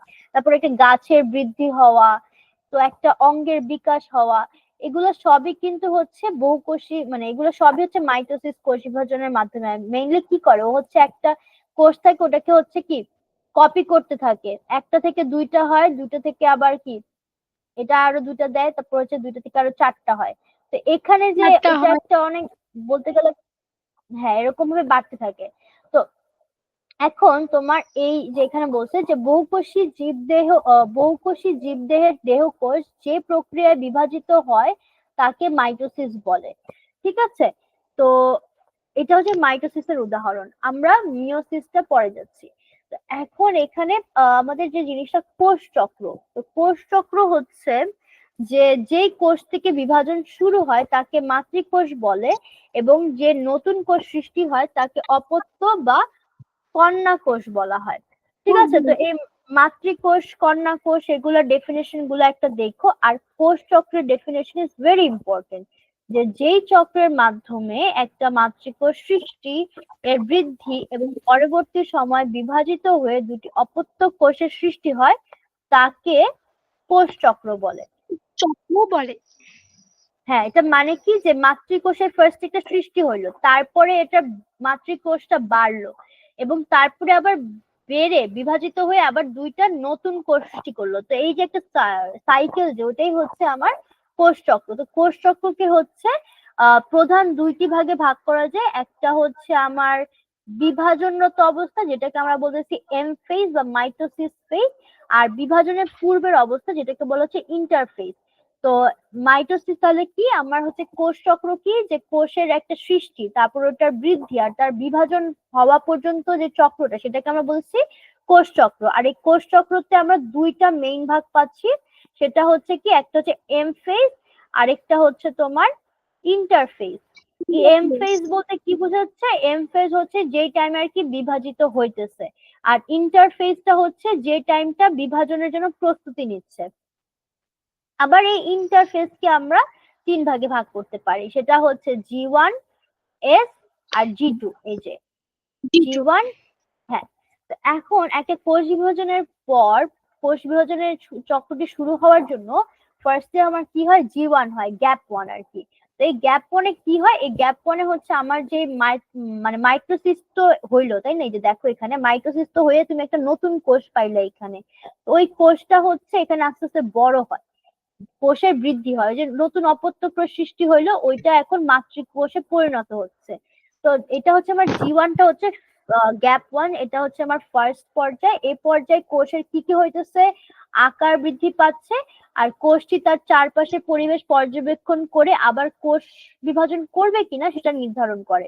ঠিক আছে, যদি মনে করে যে সে কোষ বিভাজন প্রয়োজন নাই, তাহলে সে বিশ্রাম পর্যায়ে গিয়ে সঠিক সময়ের জন্য অপেক্ষা করে। আর পরবর্তী এস পর্যায়ে হচ্ছে প্রতিলিপন পর্যায়ে। তো এই জিনিসটা বুঝতে পারছো, আমার জীবনের ফার্স্ট স্টেপটা কি করে, যেখানে কোষ বড় হয় আর আশেপাশের পরিবেশ পর্যবেক্ষণ করে দেখে যে নেক্সট ফেজে যাবে কিনা। যদি দেখে যে নেক্সট ফেজে যাওয়ার দরকার নাই, তাহলে হচ্ছে সে ওয়েট করে, আর যদি দরকার হয় তাহলে সে হচ্ছে এস এ চলে যায়। এস হচ্ছে আমার ডিএনএ প্রতিলিপন হয়। ডিএনএ প্রতিলিপনটা হচ্ছে কি করে, যে প্রতিটি ক্রোমোজোমের একটা অবিকল প্রতিলিপি তৈরি হয়। এই পরের G2 পর্যায়ে ডিএনএ প্রতিলিপনে কোনো ভুল হয়ে থাকলে তা সংশোধন করা হয়। তাহলে এস পর্যায়ে আমার নতুন একটা প্রতিলিপন হয় ডিএনএ, আর G2 তে গিয়ে হচ্ছে যদি প্রতিলিপনে কোনো সমস্যা সেটা সংশোধন করা হয়। তো এটা হচ্ছে আমার মাইটোসিস প্রক্রিয়া শুরু করার আগের পর্যায়ে। এই পর্যায়ে প্রতিটি ক্রোমোজোমের সঙ্গে তার হুবহু প্রতিলিপি সেন্ট্রোমিয়ারে সংযুক্ত থাকে এবং তাদেরকে ক্রোমাটিড বলা হয়। এই যে এটা হচ্ছে আমার একটা ক্রোমোজোম, ঠিক আছে, ধরো এটা একটা ক্রোমোজোম, এখন এটার প্রতিলিপি ক্রিয়েট হয় বলতেছে, তো এটা প্রতিলিপিটা ধরো এটার কপি। এই দুইটা কপি হচ্ছে একটা সেন্ট্রোমিয়ারে যুক্ত থাকতেছে। ঠিক আছে, তো সেন্ট্রোমিয়ার দিয়ে যুক্ত থাকতেছে। অ্যাকচুয়ালি এটা এইভাবে দেখালে সুন্দর হয় আরো, যে ধরো এটা একটা আমার ক্রোমোজোম, আর এটা হচ্ছে আরেকটা ক্রোমোজোম, আর এটা এই দুইটা যে প্রতিলিপি এটা সেন্ট্রোমিয়ারে আর কি যুক্ত আছে। ঠিক আছে, তো এই সেন্ট্রোমিয়ারে যুক্ত আছে। আর বলছে কি, যে তোমার এই যে টোটাল যে জিনিসটা পাইলাম এটাকে বলতেছে হচ্ছে ক্রোমাটিড। বুঝতে পারছো? জি ম্যাম। আচ্ছা, তো এখন G2 পর্যায়ে শেষ হওয়ার পরে তখন হচ্ছে প্রকৃত কোষ বিভাজনটা সৃষ্টি হয়। তো ফার্স্টে আমরা ইন্টারফেস, তাহলে ইন্টারফেস সম্পর্কে জানলাম, যে ফার্স্টে হচ্ছে কোষে বৃদ্ধি হয় G1 এ, তারপর সে হচ্ছে পরিবেশটাকে অবজার্ভ করে বলে যে সেকেন্ড স্টেপে যাবে সে কিনা। যাবে কিনা। হ্যাঁ, তারপরে হচ্ছে ডিএনএ টা সিনথেসিস করে, এন্ড দেন হলো সে ডিএনএ সিনথেসিস করে মাইটোসিস মাইটোসিস মাইটোসিস পর্যায়ে যায়। আচ্ছা, তো এখন হচ্ছে আচ্ছা, তো এখন যেটা হয় যে তোমার, আচ্ছা এখন এটা কিভাবে নিয়ন্ত্রিত হয়, যে আমরা বললাম যে কিভাবে হইতেছে আমার ইন্টারফেস থেকে মানে সে বুঝতে পারতেছে, তারপরে হচ্ছে আবার ডিএনএ প্রতিলিপন হচ্ছে, আবার তারপর মাইটোসিসে যাচ্ছে, এটা তো কেউ না কেউ নিয়ন্ত্রণ করছে, তাই না? তো এই নিয়ন্ত্রণটা হয় হচ্ছে আহ এই যে কোষ চক্রের স্বাভাবিক, আচ্ছা এখানে বলেন এটার জন্য কিছু ইয়া থাকে, প্রোটিন থাকে, কিছু হরমোন থাকে, কিছু ফ্যাক্টর থাকে। তো এগুলা নিয়ে তোমরা সামনে আরো বড় ক্লাস হতে পড়বা। তো এগুলা হচ্ছে নিয়ন্ত্রণ করে আর কি। তো এখন এখানে বলছে যে কোষ চক্র যদি নিয়ন্ত্রণ হারায় ফেলে বাই এনি চান্স, তখন যেটা হয় যে তখন হইতেছে এই যে ক্যান্সার, যে ওইটাও এই কোষ চক্রের মানে কোষ বিভাজনের ভুলের কারণেই কিন্তু হয়। তারপর টিউমার যেটা, সেগুলোও কিন্তু এই যে অনিয়ন্ত্রিত কোষ বিভাজন। ধরো টিউমার কি, একটা টিউমার তোমরা ধরো, মানে টিউমার মানে কি, একটু মানে একটা মোটা একটা জায়গা বলি না, যে একটু বেড়ে যায় কোনো জায়গা, তো ওইটা আসলে যে এটা বাড়া মানে কি, কোষ বিভাজনটা অনিয়ন্ত্রিত ভাবে হয়েছে। ঠিক আছে? তো এই যে এখানে জি। বলছে কোষটা প্রধানত কিছু নিয়ন্ত্রক প্রোটিন দ্বারা নিয়ন্ত্রিত হয়। এসব প্রোটিন কোষটিকে এগিয়ে যাওয়ার আগে পূর্ববর্তী পর্বটি সম্পূর্ণ হচ্ছে কিনা সেটি নিশ্চিত করে, এবং চক্রের পরবর্তী পর্ব শুরু বা বিলম্বিত করার জন্য কোষকে সংকেত দিয়ে চক্রটিকে নিয়ন্ত্রণ করে। তো এটা কিন্তু ইম্পর্টেন্ট একটা পার্ট, যে কোষ মানে এটা নিয়ন্ত্রণ করতেছে একটা প্রোটিন, কিছু প্রোটিন থাকে। আর এগুলা হচ্ছে বলে যে এখন সামনে যেতে হবে বা এখন যেতে হবে না, এখন কিছু ওয়েট করে, এই সিগন্যাল গুলা হচ্ছে পাঠায়। আর যদি কোনো কারণে এইটা, এই প্রোটিন গুলা কোনো কারণে যদি নিয়ন্ত্রণ করতে না পারে, তখন কিন্তু মারাত্মক আমাদের রোগও হয়। ঠিক আছে? তো এখন এই মাইটোসিস প্রক্রিয়াটা কিভাবে হয়?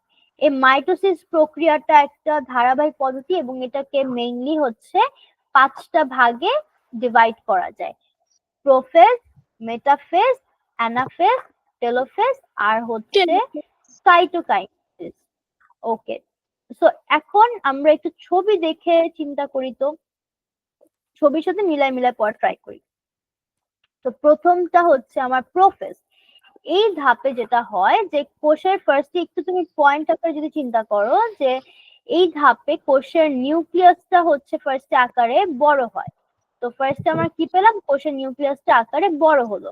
তারপর এই ধাপের শুরুতে প্রত্যেকটা ক্রোমোজোমের সঙ্গে তার প্রতিলিপি সেন্ট্রোমিয়ারে যুক্ত থাকে, যেগুলোকে ক্রোমাটিড বলা হয়। এগুলো আমরা কোন ফেজে পাইছিলাম বলতো? কোন ফেজে হচ্ছে এই ক্রোমোজোমের অনুলিপন হয়েছিল? বুঝি নাই ম্যাম। সিনথেসিস। এই যে ডিএনএ এর প্রতিলিপন হয়েছিল সিনথেসিসে না, সেটা জিজ্ঞেস করলাম। ওই যে ও সিনথেসিসটা হয়েছিল ক্রোমাটিড গুলা, ওই ক্রোমাটিড গুলা প্রোফেজে থাকে। আর এ পর্যায়ে নিউক্লিয়াসের দুই মেরুতে তন্তুযুক্ত স্পিন্ডেল যন্ত্র গঠন হয়। আচ্ছা, স্পিন্ডেল যন্ত্র, স্পিন্ডেল যন্ত্র কি জানো? না ম্যাম। আচ্ছা, স্পিন্ডেল যন্ত্র হচ্ছে একটা তোমার কোষের মধ্যে থাকে হচ্ছে আহ একটা মিনিট আমার। আচ্ছা, স্পিন্ডল যন্ত্রটা হচ্ছে যে আমার যে মানে একটা ধরো কোষ, কোষের মধ্যে এই যে ধরো নিউক্লিয়াস, এখন এই নিউক্লিয়াসের তোমার সেন্ট্রিওল থাকে না, সেন্ট্রিওল শুনেছো না? সেন্ট্রিওল হচ্ছে একটা কোষের একটা অঙ্গ। তো এটা কি করে, এটা একটা তন্ত্র মানে একটা তন্তু ছাড়ে, তো এরকম একটা স্পিন্ডেল যন্ত্রের ক্রিয়েট করে, বুঝছো? তো এইটা হচ্ছে স্পিন্ডেল যন্ত্রটা ক্রিয়েট করে, এইটা তোমার ক্রোমোজোম গুলা এই স্পিন্ডেল যন্ত্রে মানে স্পিন্ডেল তন্তুর সাথে সেন্ট্রোমিয়ার গুলো আটকায় যায়। ঠিক আছে? তো এই স্পিন্ডেল তন্ত্রটা হচ্ছে সেন্ট্রো ইয়া করে তোমার এই যে নিউক্লিয়াসের দুই মেরুতে, যে নিউক্লিয়াস তো এটা, তো দুই মেরু মানে এই যে দুইটা মেরু, এটা তো দুই মেরুতে হচ্ছে তন্তুযুক্ত স্পিন্ডেল যন্ত্র গঠিত হতে শুরু হয়। এদিকে নিউক্লিয়াসের অভ্যন্তরে ক্রোমাটিড গুলো ক্রমাগত স্প্রিং এর ন্যায় কুণ্ডলিত হয়ে খাটো মোটা হতে থাকে। এই পর্যায়ে নিউক্লিয়াসের ভেতর অভ্যন্তরে নিউক্লিওলাস এবং নিউক্লিয়ারের মেমব্রেনে ক্রমাগত বিলুপ্তি ঘটতে থাকে। তো এই ফেজে কিন্তু অনেক কিছু হয়ে যায়। ফার্স্টে কি নিউক্লিয়াসটা নিজে কি বড় হয়ে যায় আকারে। তারপরে হচ্ছে আমার ক্রোমাটিড গুলো এই ধাপে থাকতেছে। তারপরে হচ্ছে স্পিন্ডেল যন্ত্র সৃষ্টি হচ্ছে, এন্ড ক্রোমাটিড গুলো যেটা ছিল সেটা হচ্ছে কি হয়, সেটা হচ্ছে খাটো আর মোটা হইতে থাকতেছে। আর হচ্ছে আরেকটা জিনিস হইতেছে কি, নিউক্লিওলাস আর নিউক্লিয়ার মেমব্রেন। নিউক্লিওলাস হচ্ছে নিউক্লিয়াসের ভিতরে একটা যে ছোট যে একটা মেইন যে একটা জিনিসটা যেখানে আরএনএ ডিএনএ থাকে, ওইটা আরএনএ ডিএনএ যেখানে আর কি সংশ্লেষণ হয়, ওই জিনিসটা হচ্ছে নিউক্লিওলাস। আর নিউক্লিয়ার মেমব্রেন হচ্ছে নিউক্লিয়াসকে ঢেকে যে একটা পর্দা থাকে ওটাকে নিউক্লিয়ার মেমব্রেন বলে, ওইগুলা হচ্ছে বিলুপ্ত হতে থাকে। ঠিক আছে, এই 5টা পয়েন্ট হচ্ছে আমার প্রোফেজে। দেন মেটাফেজে গিয়ে কি হয় যে নিউক্লিয়াসের অভ্যন্তরে নির্মিত 2 মেরু বিশিষ্ট তন্তুযুক্ত স্পিন্ডল যন্ত্রের ঠিক মাঝামাঝি জায়গায় বিষুবীয় অঞ্চলে ক্রোমোজোম গুলো বিন্যস্ত আছে। হ্যালো? জি ম্যাম, শুনতেছি। আচ্ছা, তো এখানে এই যে ক্রোমোজোম গুলো কুণ্ডলী পাখি খাটো মোটা হয়েছে দেখো প্রোফেজে। এই যে এটা হচ্ছে আমার এক একটা ক্রোমাটিড। আর মেটাফেজে যেটা হয় যে এইটা হচ্ছে আমার স্পিন্ডল যন্ত্র, এই যে দেখতেছো এরকম রে গুলা, এটাই হচ্ছে স্পিন্ডল যন্ত্র। ঠিক আছে, প্রোফেজ হচ্ছে এটা বানানো ক্রিয়েট মানে শুরু হয়, এটা তৈরি হওয়া। আর মেটাফেজে হচ্ছে স্পিন্ডল যন্ত্রগুলো তৈরি হয়ে যায়। এগুলোর কিন্তু ছবি আঁকতে হবে।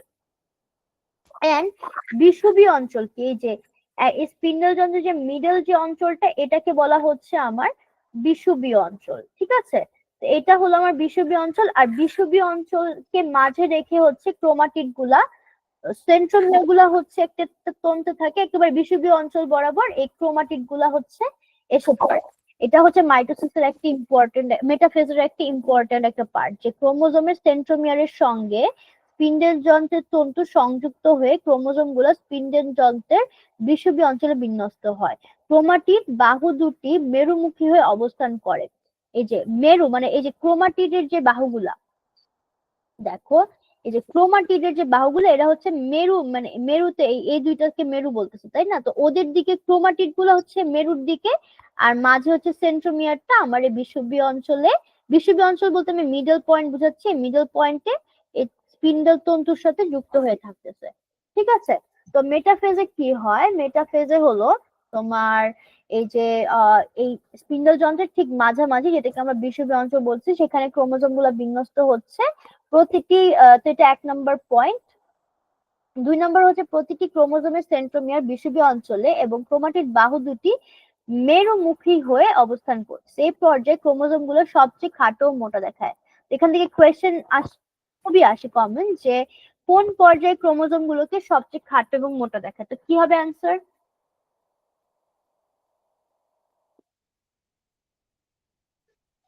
বলো তো অ্যান্সার কি হবে? হ্যালো? কোন পর্যায়ে ক্রোমোজোমকে সবচেয়ে খাটো এবং মোটা দেখায়?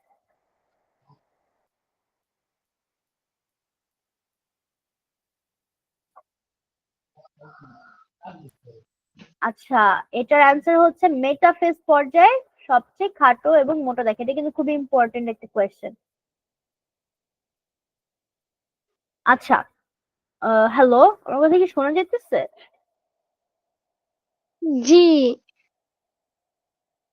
আচ্ছা, তো এখন আরেকটা যেটা হয় যে এই পর্যায়ের শেষ দিকে সেন্ট্রোমিয়ারের বিভাজন ঘটে দুটি অপত্য সেন্ট্রোমিয়ার সৃষ্টি হয় এবং নিউক্লিয়ার মেমব্রেন সম্পূর্ণরূপে আলাদা হয়ে যেতে। এখানে আমরা 5টা পয়েন্ট পেলাম, যেখানে কি হচ্ছে যে ফার্স্টে আমার ক্রোমাটিড গুলা বিষুবীয় অঞ্চল বরাবর আসে, তারপরে হচ্ছে সেন্ট্রোমিয়ার গুলা হচ্ছে মানে ক্রোমোজোম গুলা হচ্ছে মেরুমুখী থাকে, আর সেন্ট্রোমিয়ার হচ্ছে মাঝে থাকতেছে। আর এই জি পর্যায়ে ম্যাম। ক্রোমোজোম গুলো সবচেয়ে খাটো এবং মোটা হচ্ছে।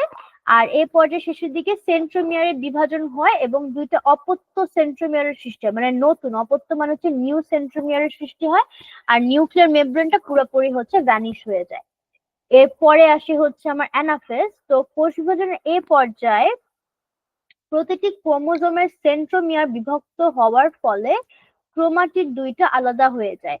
ক্রোমাটিড দুইটিকে অপত্য ক্রোমোজোম বলে এবং দুইটিতেই একটি করে সেন্ট্রোমিয়ার সংযুক্ত থাকে। আচ্ছা, তো এখানে দেখো এই যে এইটা হচ্ছে অ্যানাফেজ, মেটাফেজও তো মাঝে বরাবর ছিল। এই যে আমরা এইটাই, আর মেটাফেজের লাস্টেতে ক্রোমাটিড গুলো ভাগ হয়ে গেছে না, এই যে 2 ভাগে কিন্তু ভাগ হয়ে গেছে। এই যে এটা আমার নতুন সেন্ট্রোমিয়ার, এক একটা এগুলা নতুন সেন্ট্রোমিয়ার। ঠিক আছে, এগুলা হচ্ছে আমার নতুন সেন্ট্রোমিয়ার হয়। তো এই যে দেখো ক্রোমোজোমের সেন্ট্রোমিয়ার বিভক্ত হওয়ার ফলে ক্রোমাটিড দুটি আলাদা হয়ে পড়ে। ক্রোমোজোম দুটি কোষের মধ্যবর্তী অঞ্চল থেকে বিপরীত অঞ্চলে যেতে থাকে, অপোজিট সাইডে আর কি যেতে থাকে। তখন ক্রোমোজোমের সেন্ট্রোমিয়ার অগ্রগামী থাকে এবং ক্রোমাটিড বাহুগুলো তার পেছনের দিকে থাকে। এই কথাটা কিন্তু খুব ইম্পর্টেন্ট, যে যখন এরা অপোজিট দিকে যায়। সেন্ট্রোমিয়ার গুলা হচ্ছে এদিকে যেতে চায়, বাট ক্রোমাটিড গুলা হচ্ছে অপোজিট দিকে যেতে চায়। তো এখানে এটাই বলছে যে ক্রোমোজোমের সেন্ট্রোমিয়ার হচ্ছে অগ্রগামী, মানে যেতে চাচ্ছে, আর ক্রোমাটিড গুলা হচ্ছে, ক্রোমাটিডের বাহুগুলো হচ্ছে পিছনের দিকে থাকে। ঠিক আছে, তো এইটা হয় হচ্ছে আমার অ্যানাফেজে, যে কি হচ্ছে যে নতুন দুটিতে একটি করে সেন্ট্রোমিয়ার থাকে। তো বিষুবীয় অঞ্চল, মেইন কথা হচ্ছে এই অ্যানাফেজে হচ্ছে বিপরীত দিকে যেতে থাকে, আর এর মধ্যে হচ্ছে ক্রোমোজোমের সেন্ট্রোমিয়ার গুলা হচ্ছে তোমার অগ্রগামী হয়, আর ক্রোমাটিড বাহুগুলো হচ্ছে পেছের দিকে যায়। আর এই পর্যায়ে স্পিন্ডল তন্তু প্রায় বিলুপ্ত হয়ে যায় এবং অপত্য ক্রোমোজোম গুলো মেরুর কাছাকাছি পর্যায়ে পৌঁছালে এটা সমাপ্ত হয়। তো এখানে মেইন ইম্পর্টেন্ট পয়েন্ট হচ্ছে তিনটা, সেটা হচ্ছে আর কি মেরুমুখী চলন হয় সেটা, আর হচ্ছে ওখানে সেন্ট্রোমিয়ার যে অগ্রগামী থাকে আর ক্রোমাটিড বাহুগুলো হচ্ছে অনুগামী থাকতেছে, এই জিনিসটা। আর এখানে তোমার স্পিন্ডল তন্তু বিলুপ্তি ঘটে। আচ্ছা, আর টেলোফেজ হচ্ছে শেষ পর্যায়। সেখানে কি হয়, সেখানে হলো তোমার এই পর্যায়ে যে অপত্য মানে পৌঁছায় যায়, যখনই পৌঁছায় যায় তখনই আমরা বলতেছি যে টেলোফেজ হয়, যে ক্রোমোজোম গুলা আমার অপোজিট দুই ভাগে বিভক্ত, সরি, এখানে হচ্ছে এই পর্যায়ে অপত্য ক্রোমোজোম গুলা বিপরীত মেরুতে এসে পৌঁছায়। ক্রোমোজোম গুলো ধীরে ধীরে আবার সরু এবং লম্বা আকার ধারণ করে, নিউক্লিওলাস ও নিউক্লিয়ার মেমব্রেনের পুনরাবির্ভাব ঘটে, যার ফলে দুই মেরুতে দুটি অপত্য নিউক্লিয়াস গঠিত হয়। স্পিন্ডল যন্ত্রের কাঠামো ধীরে ধীরে অদৃশ্য থেকে সর্বশেষ বিলুপ্ত হয়ে যায়। আচ্ছা, তো এইটাকে তুমি অনেকটা টেলোফেজকে বলতে পারো এইটা তোমার প্রোফেজের উল্টা। মানে প্রোফেজে কি হয়েছিল যে আমার ক্রোমোজোম গুলা হচ্ছে গিয়ে খাটো মোটা হয়েছিল, এখানে ক্রোমোজোম গুলা হচ্ছে আবার সুতার মতো হয়ে যায়। তারপরে হচ্ছে এখানে প্রোফেজে কি হয়েছিল, নিউক্লিয়ার মেমব্রেন আর নিউক্লিওলাস কিন্তু বিলুপ্ত হওয়া শুরু করছিল। টেলোফেজে আবার নতুন ভাবে নিউক্লিয়ার মেমব্রেন আর নিউক্লিওলাসের সৃষ্টি হয়। তাহলে আমার কি সৃষ্টি হলো, টেলোফেজে নতুন নিউক্লিয়াস সৃষ্টি হয়ে গেল। কিন্তু বুঝতে পারতেছি? জি হ্যালো? ম্যাম। আচ্ছা, তো এখানে হচ্ছে যেটা হয়, তাহলে টেলোফেজে ফার্স্টে হচ্ছে সবকিছু দুই মেরুতে গিয়ে পৌঁছাইতে পারে, এন্ড দেন হচ্ছে আবার ওই যে ক্রোমাটিন গুলা সুতার মতো আবার কুণ্ডলী পাকায়, আর নিউক্লিয়ার মেমব্রেন আর নিউক্লিওলাসের আবির্ভাব হয়, যার ফলে আমার নতুন দুইটা নিউক্লিয়াস ক্রিয়েট হয়। এরপরে আসে হচ্ছে সাইটোকাইনেসিস। সাইটোকাইনেসিসটা হচ্ছে লাস্ট স্টেপ। এখানে তো কি সাইটোপ্লাজমটা হচ্ছে বিভক্ত হয়নি, তো এই সাইটোপ্লাজমের বিভক্ত হওয়াটাকে বলা হয় সাইটোকাইনেসিস। এখানে বলেছে যে যে প্রক্রিয়া, এটাও একটা ইম্পর্টেন্ট কোয়েশ্চেন, যে সাইটোকাইনেসিস কাকে বলে, যে প্রক্রিয়ায় বিভাজনরত কোষের সাইটোপ্লাজম দুই ভাগে বিভক্ত হয় তাকেই সাইটোকাইনেসিস বলে। এই পর্যায়ে নিউক্লিয়াসের বিভাজনের সঙ্গে সঙ্গে কোষের মধ্যবর্তী অংশে নিউক্লিয়ার মেমব্রেনের উভয় পাশ থেকে দুটি খাঁজ সৃষ্টি হয়। এই খাঁজ ক্রমান্বয়ে গভীরভাবে মিলিত হয়ে দুটি কোষে বিভক্ত হয়। সাইটোপ্লাজমিক অঙ্গাণুসমূহ সমবন্টন ঘটে, ফলে পুরোনো দুটি অপত্য কোষ বা অপত্য কোষকে ডটার সেল বলা হইতেছে সৃষ্টি হয়। তো মেইনলি এই জায়গাটা হচ্ছে সাইটোপ্লাজমটা হচ্ছে বিভাজিত হয় নাই, এখানে সাইটোপ্লাজমটা বিভাজিত হয় আর নতুন দুইটা হচ্ছে কোষ ক্রিয়েট করে, তো এটা অপত্য কোষে বিভক্ত হয়ে যাবে। এভাবে হচ্ছে মাইটোসিস প্রক্রিয়ায় আমরা নতুন কোষ পাইতেছি। ঠিক আছে, তো মাইটোসিস এর এই পাঁচটা ধাপের মধ্যে কোনো কনফিউশন আর কোনো কোয়েশ্চেন আছে? না। আচ্ছা, তো এই মাইটোসিসের গুরুত্বগুলা ওই যে আমি যেটা বললাম যে আমাদের ইয়া এই যে মাইটোসিস কোষ বিভাজনের মাতৃকোষের স্বাভাবিক আকার আকৃতি আয়তন গুণাগুণ এগুলা অপত্য কোষে বজায় থাকে। মাইটোসিস কোষ বিভাজনের মাধ্যমে কোষের নিউক্লিয়াস এবং সাইটোপ্লাজমের মধ্যকার ভারসাম্য বজায় থাকে। মানে এই কোষ বিভাজন হয় দেখি তো তোমার নিউক্লিয়াস তোমার মানে দেখো, যদি তোমার মাইটোসিস না হইতো তাইলে কি নিউক্লিয়াসের এরকম বিভাজন হইতো? হইতো না, তো এই ভারসাম্য তো বজায় থাকতো না। তারপরে এই যে সমসংখ্যক এবং সমগুণধারী ক্রোমোজোম থাকতেছে, কারণ এই যে একটা ক্রোমাটিড তার একদম সেম প্রতিলিপন ক্রিয়েট করতেছে, তারপর এটাই তো হাফ হয়ে দুইটা নতুন নিউক্লিয়াস ক্রিয়েট করতেছে, তাই না? তো এই জন্য বলছে যে সব কোষে সমসংখ্যক এবং সমগুণধারী ক্রোমোজোম থাকতেছে।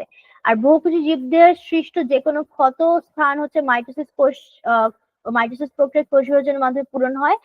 আর কিছু কিছু অতি প্রয়োজনীয় কোষের জীবনকাল সীমিত, এগুলা ক্রমাগত ক্ষয়প্রাপ্ত হয়। মাইটোসিস কোষ বিভাজনের মাধ্যমে এদের পুনরুৎপাদন হয়, যেমন ওই যে আমাদের যে লোহিত রক্তকণিকা, এটা কিন্তু একটা আয়ুকাল আছে।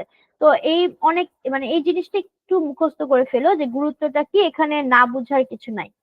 ঠিক আছে। আর মাইটোসিস কোষ বিভাজনের যে নিয়ন্ত্রক, এটা অলরেডি বলছি যে মাইটোসিস কোষ বিভাজনে কি হয় যে একটা থেকে দুইটা, দুইটা থেকে চারটে, এভাবে কোষের সংখ্যা বাড়তে থাকে, তাই না? তো মাইটোসিস কোষ বিভাজনের প্রক্রিয়ায় জীবের বিভিন্ন অভ্যন্তরীণ এবং বাহ্যিক প্রভাবক দ্বারা নিয়ন্ত্রিত হয়। এই প্রভাবক গুলাই হচ্ছে অ্যাকচুয়ালি যে প্রোটিন, একটু আগে বললাম কোষ চক্রের মধ্যে, ওইটাই যে এই প্রভাবক গুলো এক একটা প্রোটিন, তো ওগুলো দিয়ে এটা কন্ট্রোল করা হয়। তো জীবের বিভিন্ন শারীরবৃত্তীয় অবস্থায় বিভিন্ন প্রভাবকের উপস্থিতি বা অনুপস্থিতির কারণে কোষে অনিয়ন্ত্রিত বিভাজনের ফলে টিউমার সৃষ্টি হয়, যা পরবর্তীতে ক্যান্সারে রূপান্তরিত করতে পারে। তো এই যে আমরা হচ্ছে কি হয় যে প্রভাবক, মানে ধরো কোনো প্রোটিনের অভাব বা কোনো কিছু কারণে তোমার হচ্ছে টিউমারটা সৃষ্টি হয়, যেটা হচ্ছে ক্যান্সার রূপান্তরিত হয়। তো আহ কি কি কারণে এই নিয়ন্ত্রক হারাতে পারে? রোগ জীবাণু হইতে পারে, রাসায়নিক পদার্থ হইতে পারে, বা রেডিও অ্যাক্টিভিটি বা তেজস্ক্রিয়তা, এগুলো হচ্ছে অনিয়ন্ত্রিত মাইটোসিস কোষ বিভাজনের বাহ্যিক প্রভাবক হিসেবে কাজ করে। আহ এইটা বলছে আর কি, মানে ক্যান্সার হয়ে যায় অ্যাকচুয়ালি মাইটোসিস কোষ বিভাজন অনিয়ন্ত্রিত কোষ বিভাজনের কারণে, ওই জিনিসটা এখানে মেইনলি বলা হয়েছে। ঠিক আছে। তো এখান থেকে ইম্পর্টেন্ট পার্টটা মাইটোসিসের গুরুত্ব, এটা যে পার্টটা এটা ইম্পর্টেন্ট, কিন্তু এটা আমি পড়াইলাম না তেমন, কারণ এটা নিজেই পড়তে পারবা। আর বুঝার জিনিস ছিল হচ্ছে এই মাইটোসিস প্রক্রিয়াটা। তো আশা করি বুঝতে পারছো। কোনো কোয়েশ্চেন আছে এই যতটুকু পড়াইছি? এইটা বা চুম্বক চ্যাপ্টার থেকে কোনো কোয়েশ্চেন আছে? না ম্যাম। আচ্ছা, তাহলে আজকে এতটুকু থাকুক। নেক্সট ক্লাসে ইনশাল্লাহ মিওসিসটা পরে একটা নতুন চ্যাপ্টার স্টার্ট করব।